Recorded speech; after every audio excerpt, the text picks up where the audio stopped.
Graça e paz no nome de Jesus, meus irmãos. Abra sua Bíblia no Novo Testamento, no livro de Atos dos Apóstolos, capítulo 4.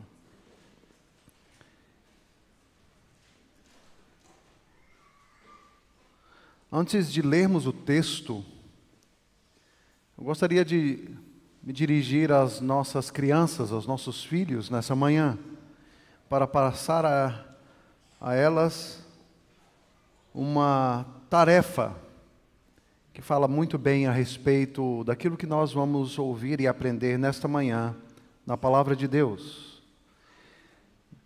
Então, a todas as nossas crianças, aos nossos filhos, se você ainda não recebeu uma prancheta com uma folha, você pode pedir às irmãs que estão à porta.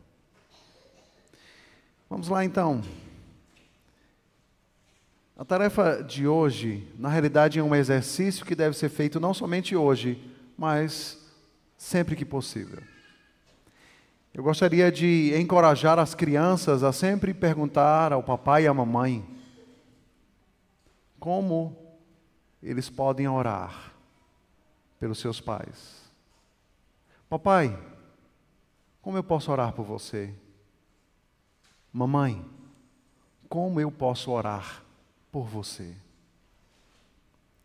E aí os pais podem compartilhar algo que os filhos, mesmo pequenos, podem orar.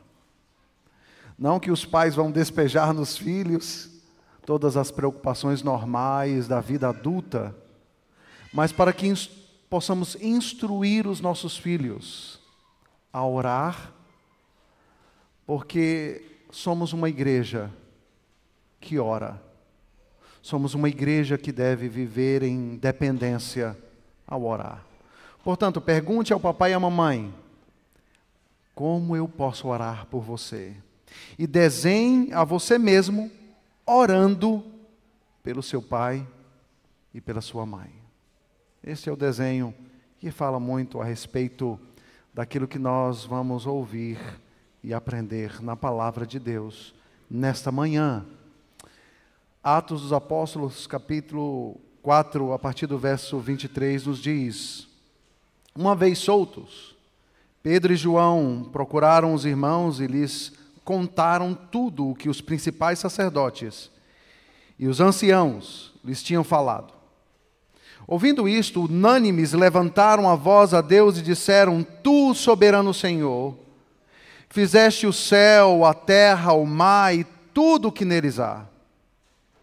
Disseste por meio do Espírito Santo, por boca de Davi, nosso pai, teu servo, porque se enfureceram os gentios e os povos imaginaram coisas vãs, os reis da terra se levantaram e as autoridades se juntaram contra o Senhor e contra o seu ungido.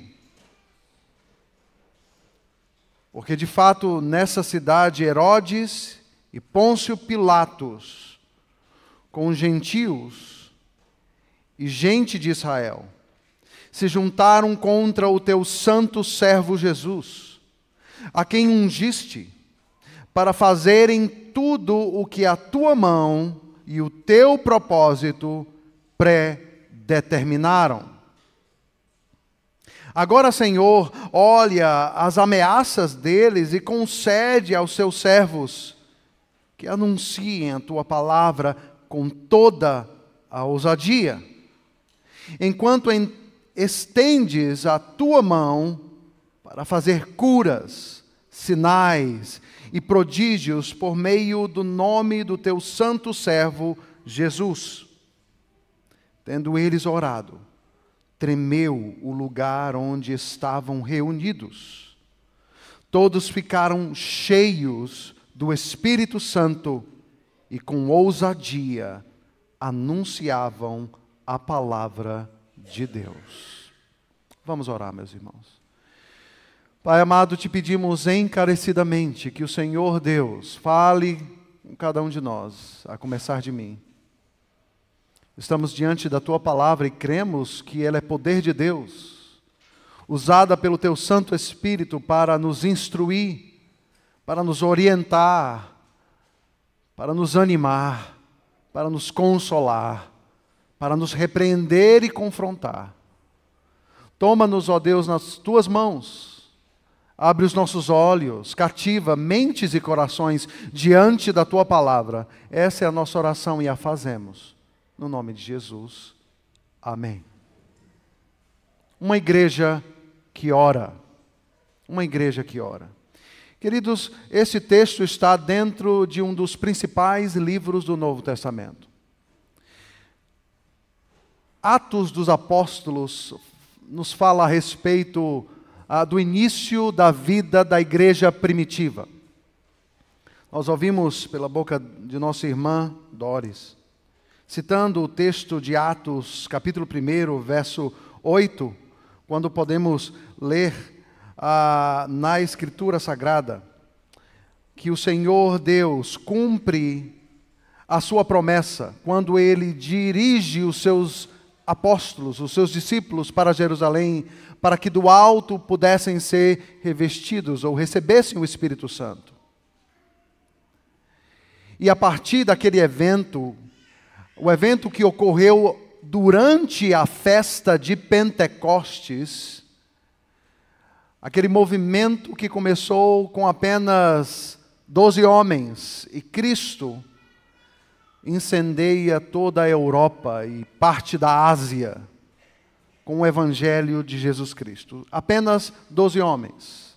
Um deles, o traidor, foi substituído, mas a obra do Evangelho avançou. Este é também um livro que precisa ser visto dentro de uma estrutura de promessas e cumprimentos. Ao lermos Atos dos Apóstolos, veremos que os seus autores se referem continuamente, regularmente, às promessas e profecias do Antigo Testamento.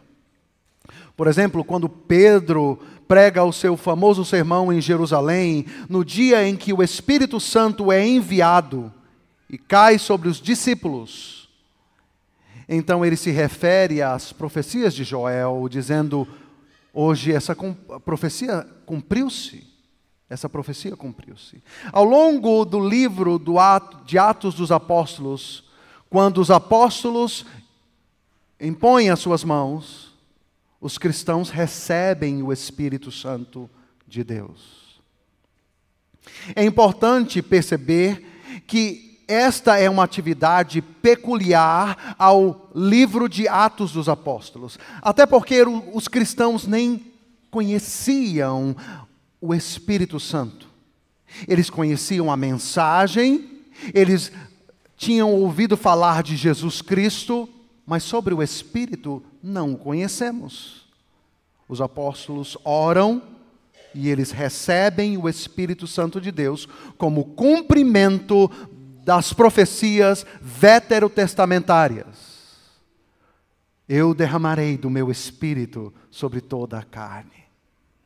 Eles estão vivendo este cumprimento pós-Atos dos Apóstolos.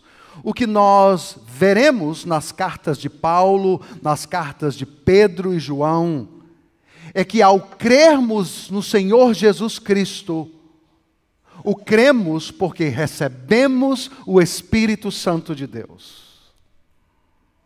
Isso é importante de entendermos para que não caiamos em algumas interpretações equivocadas. Interpretações estas que forçam crentes a orar para receberem o Espírito Santo, como se o evento do receber o Espírito Santo hoje não acontecesse ao crermos no Evangelho, ao crermos em Jesus Cristo, porque a própria Escritura nos ensina que aquele que não tem o Espírito Santo de Deus não pertence a Deus.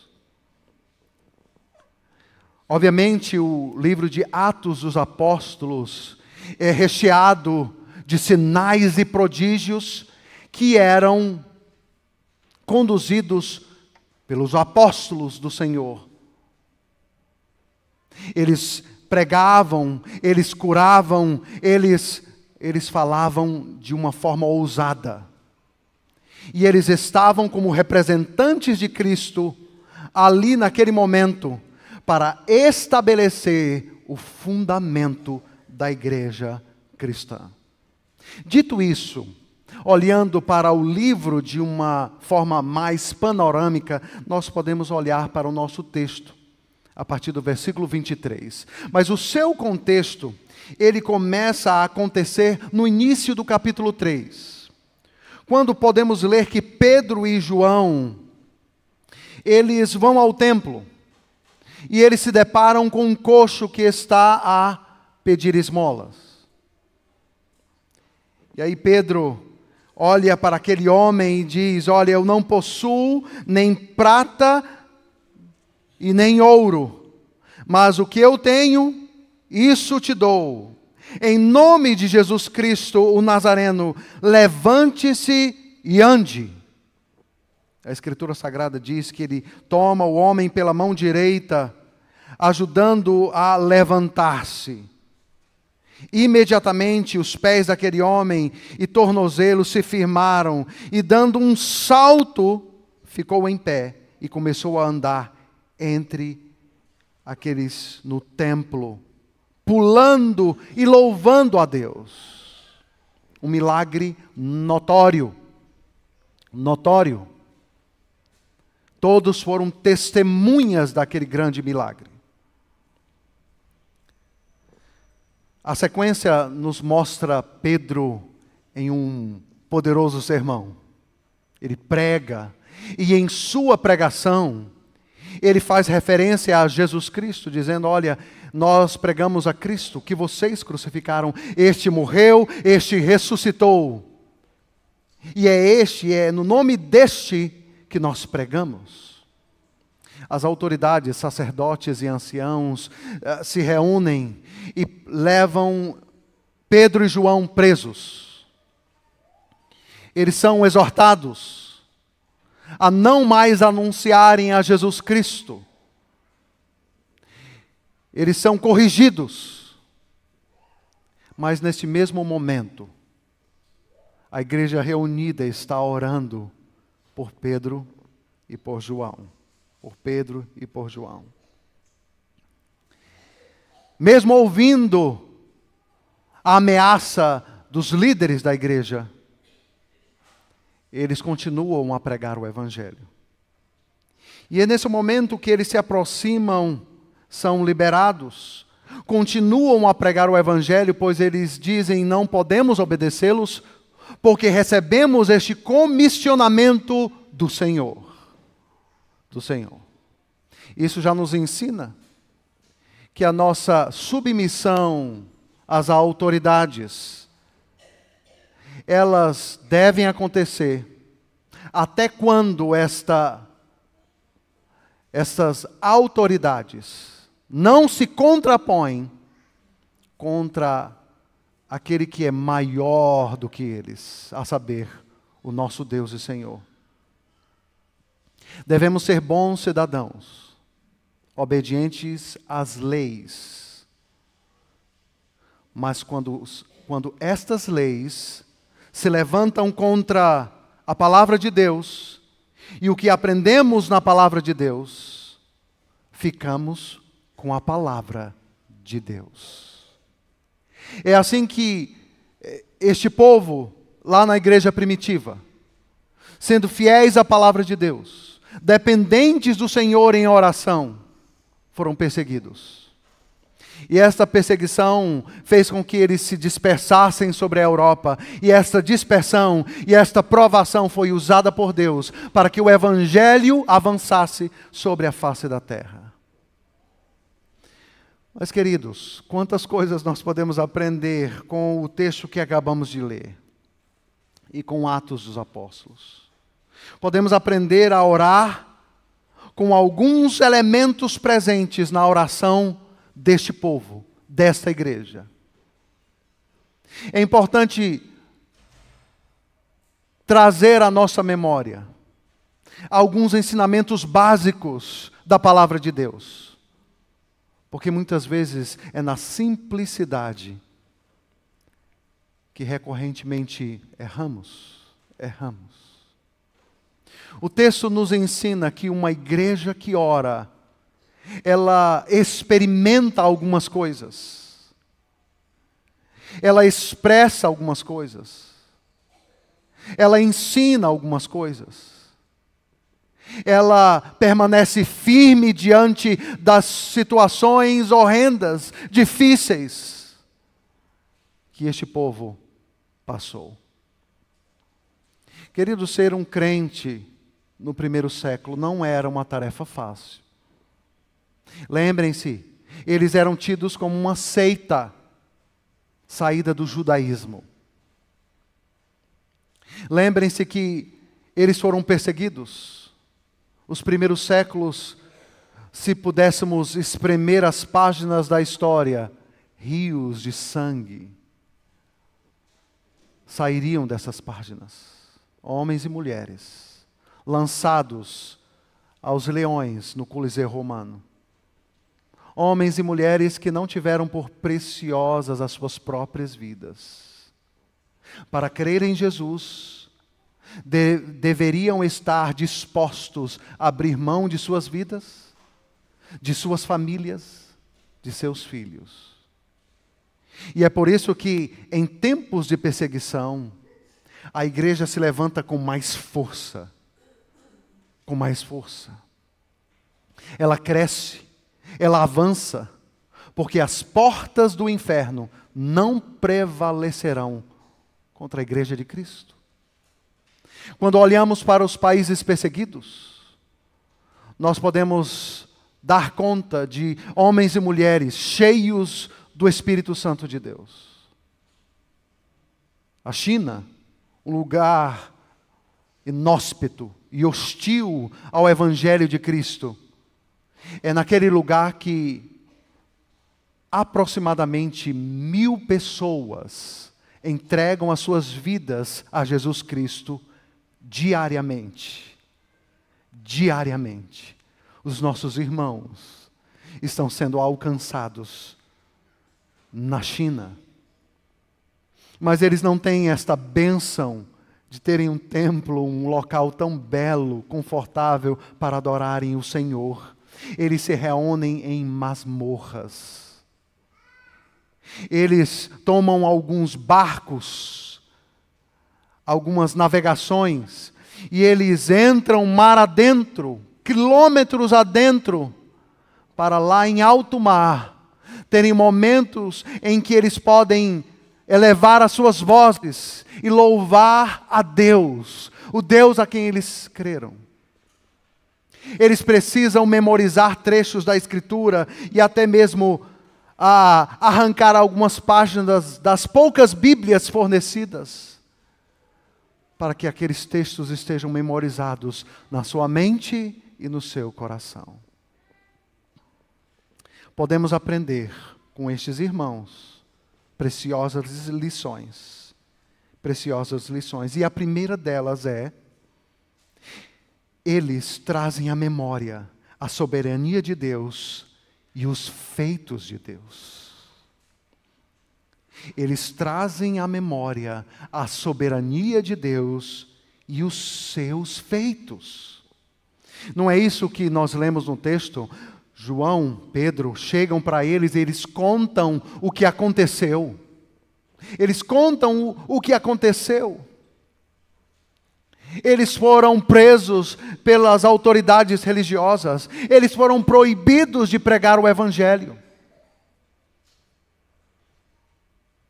E aí, diante desta notícia, que não era uma boa notícia, convenhamos, aquela igreja ergue a sua voz em oração e diz: Tu és soberano, Senhor. Fizeste o céu, a terra, o mar e tudo o que neles há. Disseste por meio do Espírito Santo, por boca de Davi, nosso pai teu servo: Porque se enfureceram os gentios e os povos imaginaram coisas vãs, os reis da terra se levantaram e as autoridades se juntaram contra o Senhor e contra o seu ungido. Em tempos de perseguição, os crentes oram e eles trazem à memória a soberania de Deus e os seus feitos. Tu és o Deus soberano. Tudo está sob controle. Nada escapa das tuas mãos. Absolutamente nada. Isto porque tu és o Criador dos céus e da terra, diz o texto. Se tu és o Criador do universo, por acaso alguma coisa escapará do teu controle? É um exercício de fé. Olhamos para a realidade e dizemos, está um caos. Tudo está perdido. Não há esperança, mas quando a igreja se levanta em oração e traz à sua memória quem é Deus e o que Ele fez, eles são alimentados em seu coração a persistirem, a perseverarem em unanimidade. Isso nos ajuda a focar no lugar certo, em Deus. Isso nos ajuda a tirar os olhos do problema. Porque em tribulações, os nossos olhos são apegados ao problema. E precisamos erguer os nossos olhos e olhar para Deus, para os seus feitos, como um exercício de fé diante das tribulações, das provações.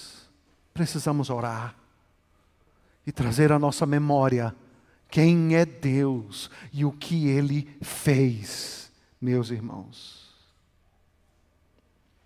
Segundo o ensinamento que nós podemos retirar deste texto, e nos fala muito a respeito de uma vida de oração. O teor de suas orações demonstram intimidade com Deus e conhecimento da palavra de Deus. As suas orações são repletas da boa sã doutrina.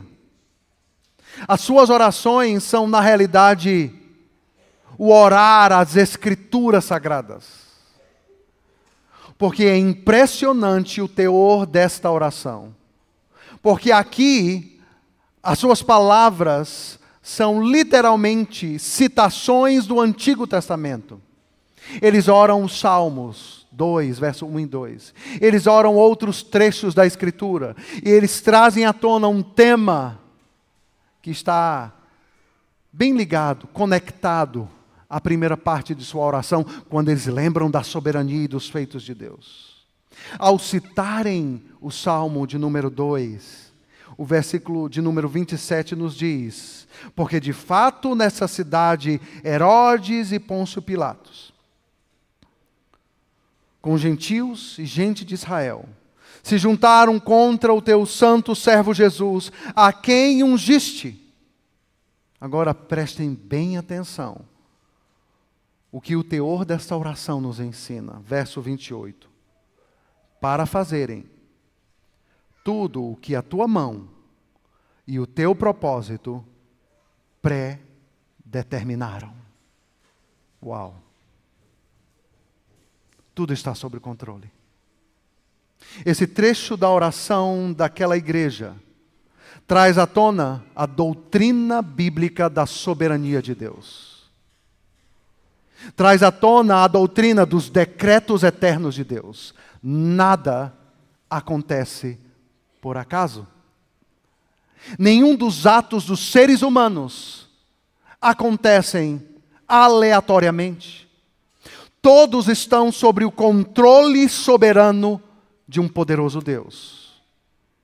Nada do que acontece na história humana deixa Deus surpreso ou abismado. Porque Ele tem um controle de todas as coisas. Absolutamente todas as coisas. O livro de Atos dos Apóstolos está recheado deste ensino. Volte uma página da sua Bíblia, no capítulo 2, versos 22 e 23. Aqui lemos, na pregação de Pedro: israelitas, escutem o que vou dizer. Jesus o Nazareno, homem aprovado por Deus diante de vocês, com milagres, prodígios e sinais, os quais o próprio Deus realizou entre vocês por meio dele, como vocês mesmos sabem. A este entregue conforme o plano determinado e a presciência de Deus. Vocês mataram, crucificando-o por meio de homens maus. O que nós aprendemos com isso? Que aqueles homens são culpados da maldade que fizeram com Jesus Cristo, prendendo aquele de forma injusta. Percebam, isso é pecado. Eles são responsáveis pelo mal que fazem ou que fizeram sobre a face da terra. Mas aqui, o texto vai dar um nó na sua mente cartesiana e lógica.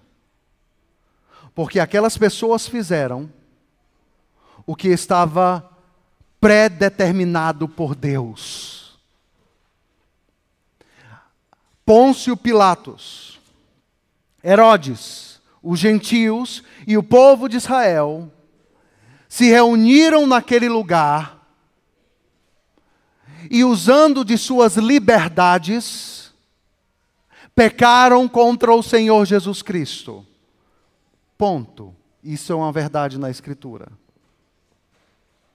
No entanto, por trás de todos estes eventos humanos, está o Deus soberano que controla todas as coisas e conduz todos os atos humanos para que eles realizem a sua vontade de decreto. Como assim, pastor? Então Deus os fez pecar? Não. Eles fizeram aquilo que brotou do seu coração pecaminoso, mas isso não elimina o fato de que Deus é soberano sobre os eventos da humanidade.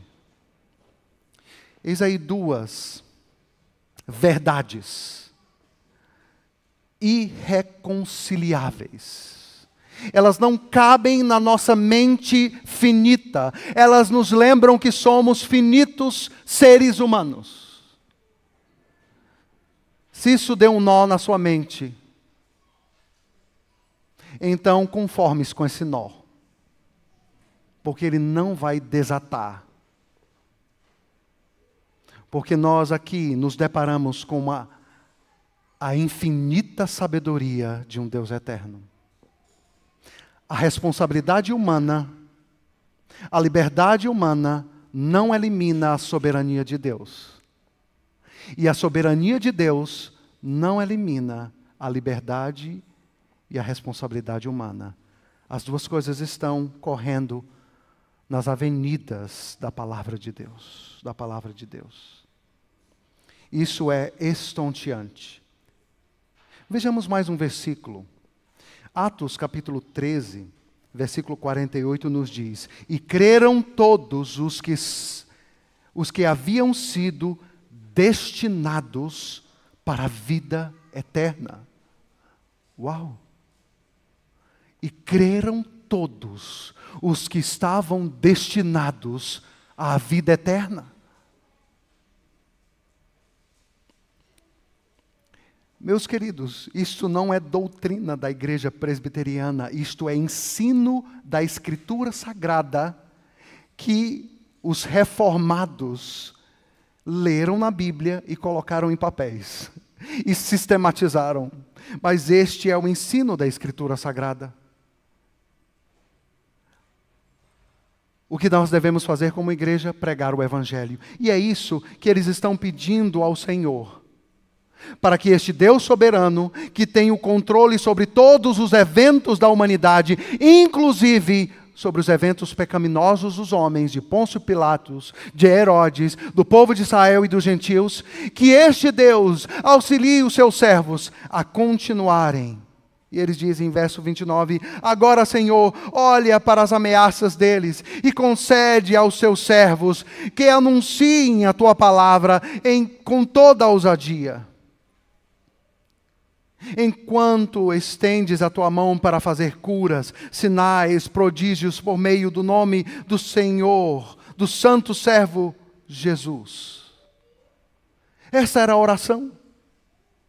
O teor de suas orações demonstram profunda intimidade com Deus e conhecimento da palavra. Conhecimento da palavra. Portanto, aquilo que cantamos com os nossos filhos, leia a Bíblia e faça oração se quiser crescer. Lembra dessa música? Leia a Bíblia e faça oração se quiser crescer.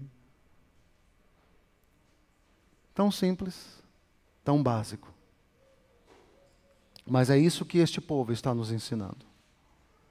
De que suas orações eram puramente o reverberar do conhecimento das sãs doutrinas, do trazer e alimentar a sua mente e coração com as promessas e o controle soberano de Deus sobre todos os eventos da terra.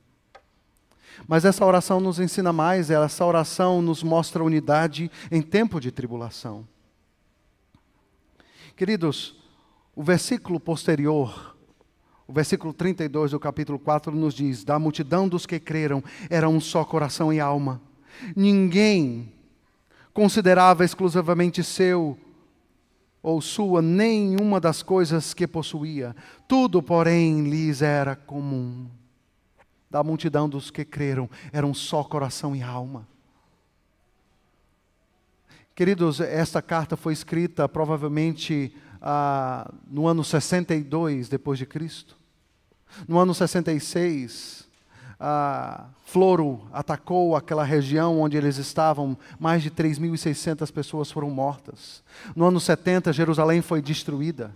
E os anos seguintes, todos os apóstolos foram torturados e martirizados.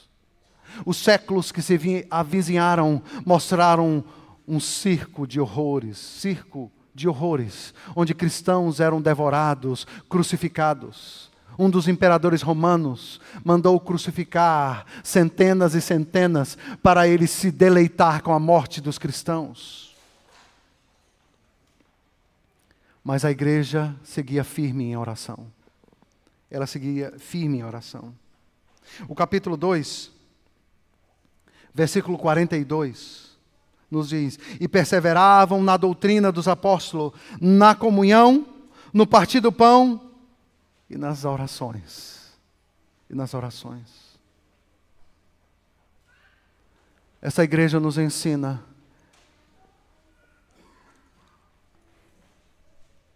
que ao orarem, a terem uma vida de oração, eles experimentam do poder de Deus.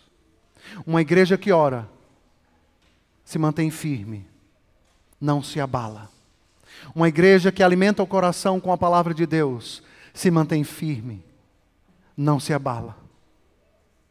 Uma igreja que ora, experimenta o poder de Deus sobre a face da terra. Uma igreja que não ora, tem demonstrado de forma concreta que está se afastando da vontade de Deus. E que se torna vulnerável a qualquer vento de doutrina e ensino. E a qualquer tipo de mensagem distorcida. Querido, vivemos hoje em tempos onde a igreja evangélica cresce muito no Brasil. Mas nós podemos reconhecer que elas crescem muito mais por fenômenos sociais, porque muito da pregação que ouvimos aí afora é uma pregação que fala sobre prosperidade. Venha e todos os seus problemas serão resolvidos. Venha para a igreja e os seus problemas financeiros vão ser resolvidos, você vai prosperar e vai sair da igreja com um bolso cheio de dinheiro. Venha e todas as suas enfermidades serão curadas. Queridos, eu não estou dizendo que orar para prosperarmos financeiramente é pecado, não me entenda mal. Eu não estou dizendo que orarmos e pedindo a Deus que opere um milagre, opere a sua cura. Podemos orar, e isto é válido. Deus é soberano e poderoso para curar enfermos. E Ele o faz quando Ele quer fazer, baseado em sua vontade soberana. E a igreja pode orar e pedir: Senhor, cura aquele irmão ou aquela irmã que está lutando com aquela enfermidade ou aquela situação. Oramos. Oramos pelo nosso irmão LG quando ele estava enfermo. A igreja toda estava em oração. E eu tenho certeza que o Senhor o visitou no seu leito da enfermidade. A igreja pode orar, pedindo a Deus que cure os seus enfermos, os nossos enfermos. O problema é quando a mensagem do Evangelho é substituída por uma mensagem de prosperidade. Eis aí um grande problema. Um grande problema. Em meio às dificuldades, aquela igreja perseverou em oração. Em oração. Queridos, o final do texto é estonteante.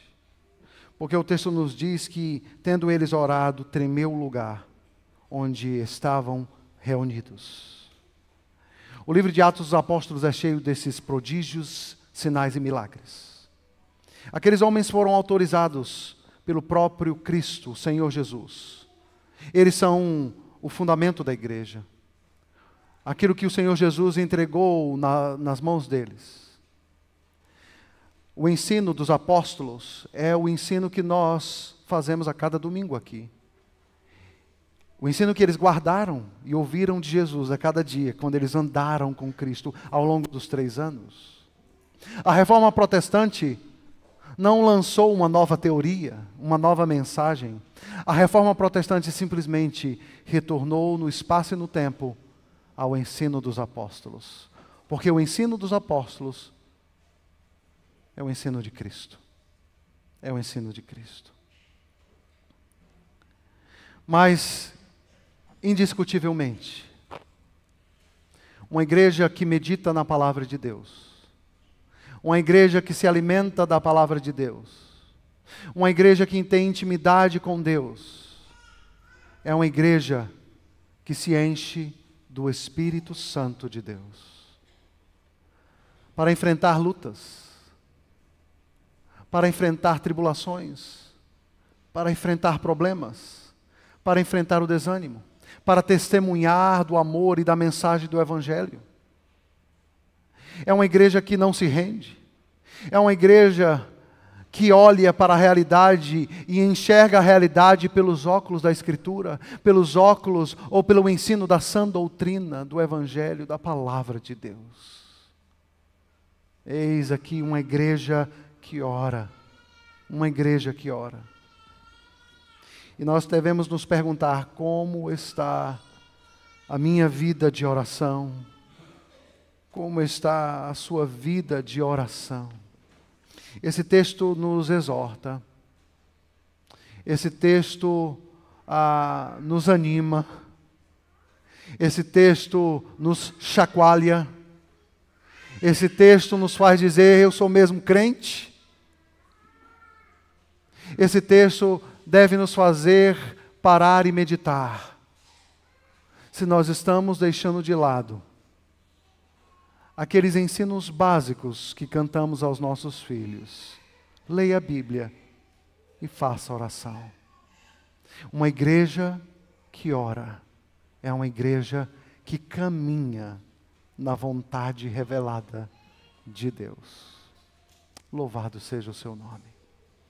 Vamos cantar um hino em resposta ao ensino da Escritura Sagrada, já nos preparando para o momento sublime da ceia do Senhor, onde somos alimentados pelo próprio Deus, através do pão, através do vinho. Muito obrigado por nos acompanhar até o final desse vídeo. Para receber mais reflexões e ficar por dentro dos próximos conteúdos, te convidamos a seguir as nossas redes sociais que estão na descrição. Alguns vídeos aparecerão na tela, caso queira continuar nos assistindo. Abraço e até a próxima!